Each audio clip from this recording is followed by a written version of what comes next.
Mike Hussey is a key figure in London's property world as Chief Executive of Almacantar, developers of the refurbished Centre Point, Marble Arch Place on Park Lane and 1 and 2 South Bank Place. He was previously MD at Land Securities and prior to that was head of leasing at Canary Wharf. He has held non-executive board roles at Taylor Wimpey, Martin's Properties, British Council for Offices, City Property Association, New West End Company, the Photographers Gallery, the Royal College of Surgeons and the South Bank Centre. Now, this week we launched our new exhibition at NLA, The Changing Face of London, which looks at the huge amount of development that has taken place in the capital over the last 15 years. So, Mike, at Landsec, you played an important role in shaping the new London with developments like Bankside 123, New Street Square, One New Change, 20 Fenchurch Street, and of course, a number of buildings in Victoria. So can you sort of recall your attitude in the early 2000s to the future of London and how you expect it to shape up over the next decade or so? It's quite a challenging prospect thinking back 20 years to all those difficult decisions we had to make at the time. But I think we remember, or I remember, a number of sort of key drivers. One was the location of the assets that we were trying to get planning for were in two boroughs primarily. One was Westminster City Council, the other obviously the City of London, managed by the corporation. So, you know, the key to that was working with those two public bodies to work through what it was we were trying to do. In Westminster, we were going to be the most prolific developer in Westminster, developing, you know, best part of 10 million square feet over a period of time. So we took a slightly wider view maybe of planning at the time, and we started to look at things on a much broader footing. So not just what would be appropriate for one site, but what would be appropriate for all our sites, and how would we manage it in terms of time, both from a planning perspective, delivery, the use of contractors, and obviously the market demand for the different sectors we were in. And as far as the City Corporation was concerned, a little bit more around how are we going to differentiate our product. And the nice thing about the outcome of the assets that you've mentioned was that in the city, we went for some fairly unique design solutions. We tried to mix up the uses a little bit. And we went slightly unconventional in making sure, for instance, at 20 Fenchurch Street, we didn't have all the same size floor plates throughout the whole of the building. It's a very large building, over 600,000 square feet.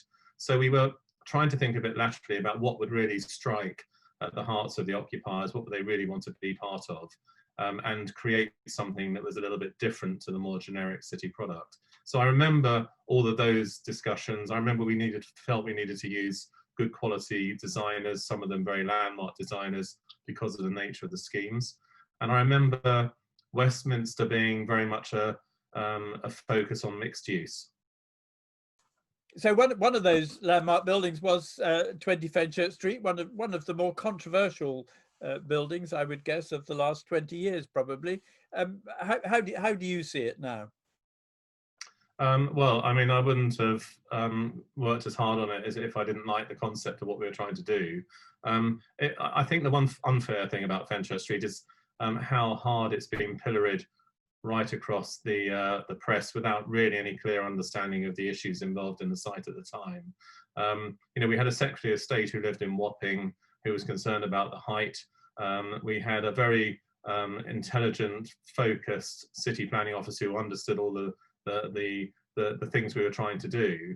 And I think a number of my regrets following on from the original planning consent is it changed a lot. It shrunk by almost 10 floors, so it became squatter. And some of the brise soleil was removed from the back and the sides, which meant it was a slightly harsher profile on the horizon than it was supposed to be. It was supposed to be more of a shimmering effect.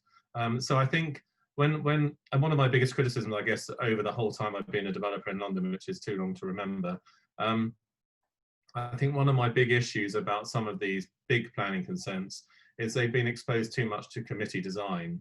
You know, and I think that if we had stuck with the original Raphael Vignoli scheme right the way through from inception through to execution, I think we would have ended up with a better product and a better looking building than the one that's there. But I think in time it will merge into the city cluster and actually become a feature in its own right. And it has been the best performing city building of recent years. So it's obviously hitting the nail on the head in terms of demand.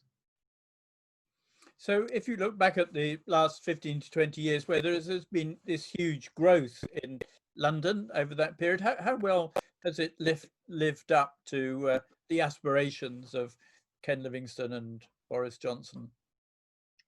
I think on the whole, you mean in terms of the property aspects of it? Yes. I would say it's sort of whether it lives up to the expectations of those particular mayors at their particular time. I would say it's more likely to have done so for Ken Livingstone than for Boris, possibly because his expectations were a little bit more realistic and they were negotiated. He was actually, from a development perspective, was a very good mayor.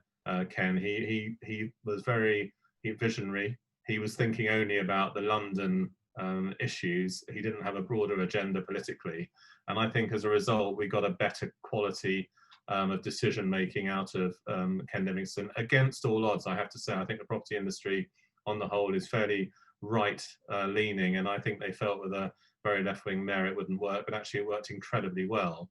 Under Boris we had a little bit more obfuscation and less clarity, and I think it showed in terms of the outcomes on some of the events. And you know, Boris rode in on the back of the Olympic effort, but actually that was largely a Ken era result. And you know, I think we're seeing some great legacies from that time in terms of the Olympic Park and some of the infrastructure projects.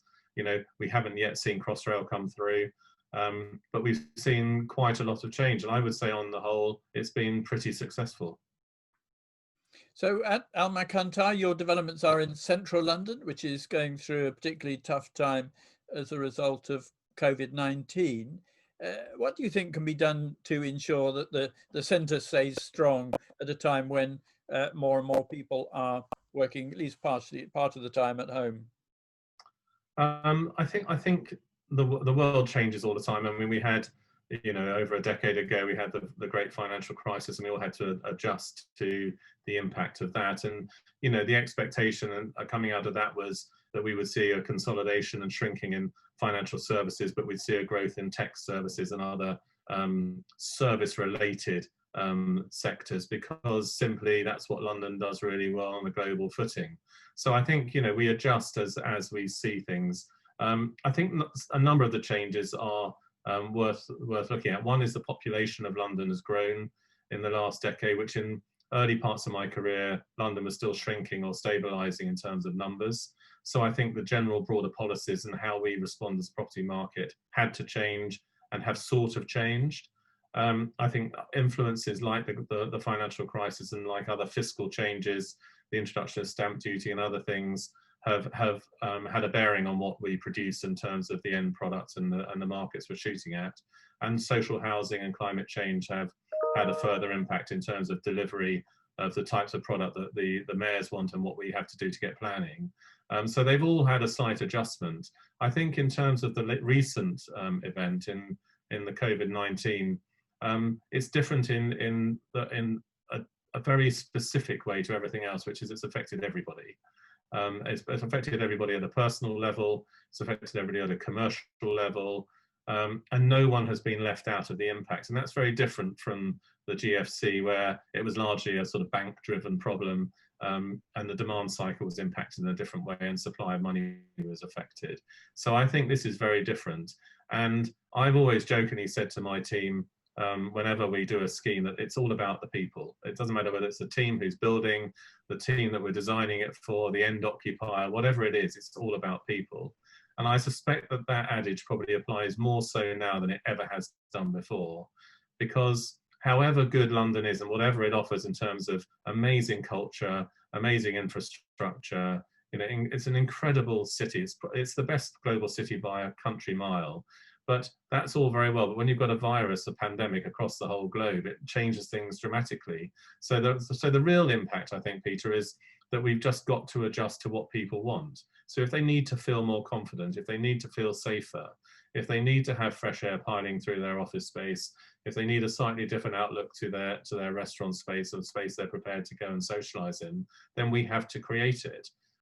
I think that the real balance for us will be, do we have a medical driven recovery, or do we have a people confidence driven recovery? And the answer is probably somewhere between the two. And when we get the medical recovery, will people completely forget about the COVID-19, or will they say, actually, I remember when? And my tendency is that people will have some memory that they'll find difficult to shake off.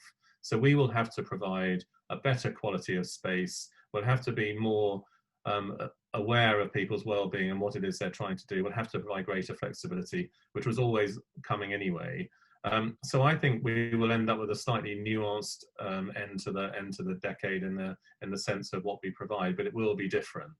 And it's important to remember that whenever we have a crisis, whatever the press report and whatever the sensationalist people report, it's never as bad as that, but it's never quite as good as what it was before.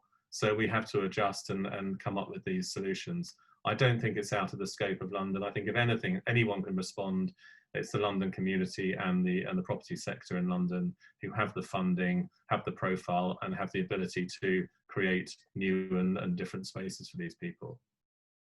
So you've got a rather fine scheme at Marble Arch nearing completion right now, really, also designed by Raphael Vignoli. So how do you change the way you deal with that in terms of marketing, perhaps in terms of occupiers, and to meet the new situation? Actually, it's a very good question. I mean, in terms of actually procuring on site, we've been really careful to make sure we hit all the distancing. We've taken away a lot of our marketing facilities on site to allow welfare to come in for the people working there. In terms of the end product, it was always going to be the best specified scheme that's ever been built in central London. We always, because of its location as a residential product and as a commercial product, right at the gateway to the West End, it was always going to be something special. So in advance of creating the scheme, we had decided to go for a very good floor to ceiling height, 3 meters clear in the residential, and actually the top floor of the offices is over 4.5 meters. So we've already got a very special product just in its sort of raw form. And then in terms of the response to the COVID-19 issue specifically and more generically to well-being, we've addressed well-being in the amenities we offer, the size of the space that we offer. They're very large units. The office space has got a decent size entrance with a facility for holding people off the main entrance if we need to. And more importantly, and perhaps most significantly, the mechanical and electrical response is the best that you can get, with very, very good turnover of fresh air, and addressing things that are important to people for well-being within the office space, and creating outdoor space for the offices too, with big terraces and an amazing panoramic terrace at the top of the building. So I think you can't address absolutely everything. We didn't even know some of these issues existed beforehand. But if you've got a very robust base product and a really good specification for a building, you can generally tweak it to work for most people. And once you finish that, you have a pipeline of projects you're doing, or are you going to keep your head down for a few years? Well, it's all about being counter-cyclical, Peter, as you know, and it's I think the one thing that's different this time around is the thing that's impacted us, as I said, is a pandemic that's affected everybody. And I think the way that people emerge from this will be slightly different this time round to a typical cycle. And we had slightly anticipated that this is probably come in part the way through a cycle rather than at the end or beginning of one.